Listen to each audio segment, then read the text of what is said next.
Jesus viu as multidões e subiu num monte com os discípulos. Aí ele abriu a boca e começou a ensinar.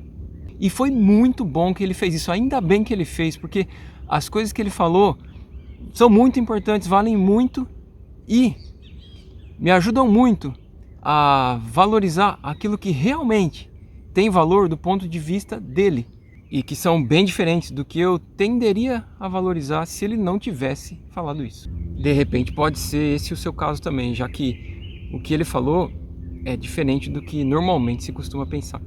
E ele começou assim, ó: bem-aventurados os pobres no espírito, porque deles é o reino dos céus.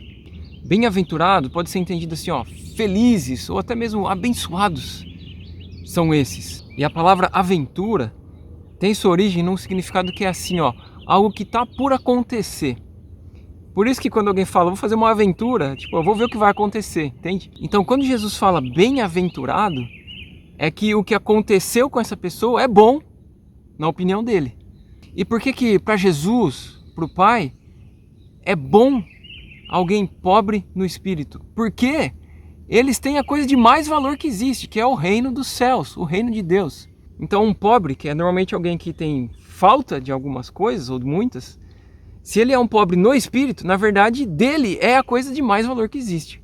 E aqui também é interessante falar que essa palavra pobre no original também pode ser entendida como pedinte no espírito, ou mesmo pedinte ou pobre por meio do espírito. E aí ele continua: bem-aventurados os que choram, quer dizer, na visão dele, feliz quem chora, não é triste. Por quê? Porque vai ser consolado, então está no caminho certo, bem-aventurado. E aí também, bem-aventurados os mansos, né, os gentis, porque eles herdarão a terra. Então não é a visão de Jesus algo assim, felizes os que disputam a terra e ganham essa competição, porque aí a terra vai ser deles. Não, feliz é quem é manso e gentil, ele vai receber a terra por herança. E aí eu estava pensando aqui, né, quanto menos terreno a gente for, mais chance a gente tem de receber uma terra que é duradoura. E aí vai, felizes os que têm fome e sede de justiça, porque eles vão ser satisfeitos, né? Então quem tem fome e sede, na visão de Jesus, é feliz. Se ele tem fome e sede de justiça, se aquilo que a gente não fica sem, se aquilo que nos alimenta é o que Deus acha justo, feliz da gente, porque a gente vai ser saciado, satisfeito. Feliz quem é misericordioso, quem reconhece sua condição de miserável e age fazendo bem para os outros que são tão miseráveis quanto. Por quê? Porque você é feliz, porque você está no caminho certo, porque você vai alcançar a misericórdia que você tanto precisa, uma vez que você também é um miserável. Bem-aventurados os limpos no coração, porque eles vão ver Deus. Que coisa melhor que isso? Bem-aventurados quem é pacificador, quem faz paz, porque vai ser chamado filho de Deus, quer dizer, vai ter uma característica que foi gerada de Deus, ele é seu pai nesse sentido, você vai ser chamado filho dele. E feliz da gente, se a gente for perseguido, isso mesmo, feliz ser perseguido, segundo Jesus, se for por causa da justiça, daquilo que ele acha reto, correto, justo, porque o reino dos céus é dessas pessoas. E ele ainda fala: se perseguirem vocês, falarem mal de vocês, etc., por minha causa, alegrem-se muito.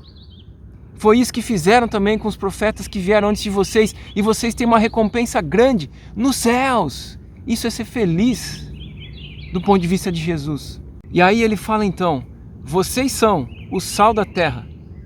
Mas se o sal se tornar sem gosto, sem sabor, como você vai restaurar o sabor dele? Ele não serve mais para nada, a não ser para ser pisado pelas pessoas.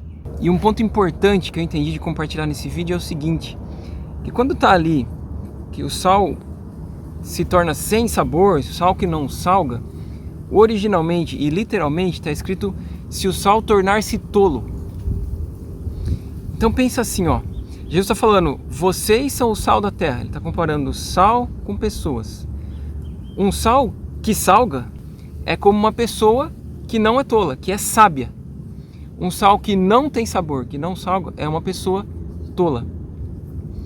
E aí você pega o que ele estava falando antes, dos bem-aventurados, e a gente pode entender o seguinte: que ser sábio, aos olhos de Jesus, é ter essas características que ele acabou de falar, que fazem de uma pessoa ser bem-aventurada, feliz. Consegue entender isso? Isso é ter sal, é ter essas características. E se a gente tem elas, a gente é o sal da terra. Se a gente não tem, a gente é um sal sem sabor, um sal que não salga. Tanto que você pode reparar o seguinte, no final dessa fala de Jesus lá no monte, ele fala justamente o seguinte, que quem ouve essas minhas palavras e pratica é como um homem sábio, um homem prudente, que construiu sua casa sobre a rocha. Percebe? Ao passo que quem ouve essas palavras dele e não pratica é como um homem tolo, que construiu uma casa só que em cima da areia, aí ela caiu. Quando vieram as chuvas, etc., as dificuldades dessa vida. E até é interessante notar também que existe um pensamento meio comum, eu já ouvi pessoas até falarem assim, não, que essa questão dos bem-aventurados aí é para alguns, não é para todos, como se fosse algo meio assim impraticável. E é justamente nisso que mora a tolice, porque é você deixar de ter o sal, é você ouvir e não praticar, que é como um homem tolo que constrói na areia. E eu não compartilho isso querendo dizer que eu alcancei tudo isso daí. Eu não estou nem perto em muitas coisas, na verdade. Mas o ponto é esse. Isso é ser sábio aos olhos de Jesus. E isso é que deve nortear a nossa vida. É isso que a gente deve buscar alcançar. E se sentir feliz no caminho certo, bem-aventurado, se a gente estiver vivendo isso aí que Jesus falou. Beleza? E esse vídeo aqui fala de algumas outras palavras de Jesus também quando ele subiu nesse monte. Talvez você se interesse em dar uma olhada. Falou!